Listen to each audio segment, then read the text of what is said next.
Hi friends, मी पूजा. स्वागत आहे तुमचं माझ्या मिनी व्लॉगमध्ये. आज ना फार उशीर झाला होता सर्व काम आवरायला. तेवढ्यात बघते काय माझा एवढा सारा हेअरफॉल झालेला. एवढा हेअरफॉल बघून मनात विचार आला की माझं टक्कल पडतं की काय. नंतर ना म्हटलं टक्कल पडेल तेव्हा पडेल, पण आधी काम पडले ते आवरून घ्यावं. बेडशीट, सोफ्यावरचे कवर हे नीट वगैरे करून घेतले, व्यवस्थित लावून घेतले. आणि मग नंतर माझा वंश मला म्हणतो, मम्मा टीव्ही चालू कर ना. मग त्याला टीव्ही चालू करून दिली. त्यालाही भूक लागली होती आणि आज काय स्वयंपाक झालेला नव्हता. मग म्हटलं चला त्याच्यासाठी अंड्याची पोळीच बनवायला घेतली. माझ्या वंशला अंड्याच्या पोळीमध्ये ना तिखट वगैरे टाकून लागतो, फिक्की अंड्याची पोळी खात नाही. मग त्याच्यासाठी बनवली आणि टोमॅटो सॉस आणि अंड्याची पोळी त्याला दिली. आणि मग म्हटलं चला स्वयंपाक बनवून घेऊया. मग स्वयंपाक बनवण्यासाठी किचनमध्ये आले. वंशचे पप्पाही येणार होते जेवायला.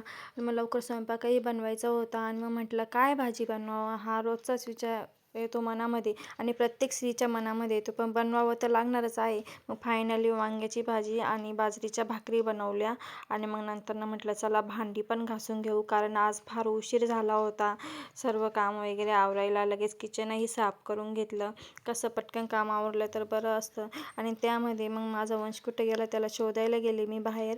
तर माझा वंश ते आमच्या या टॉमीसोबत खेळत होता. दुसरं काय नाही, त्याला ह्या टॉमीला घेऊन फक्त फिरायचं असतं.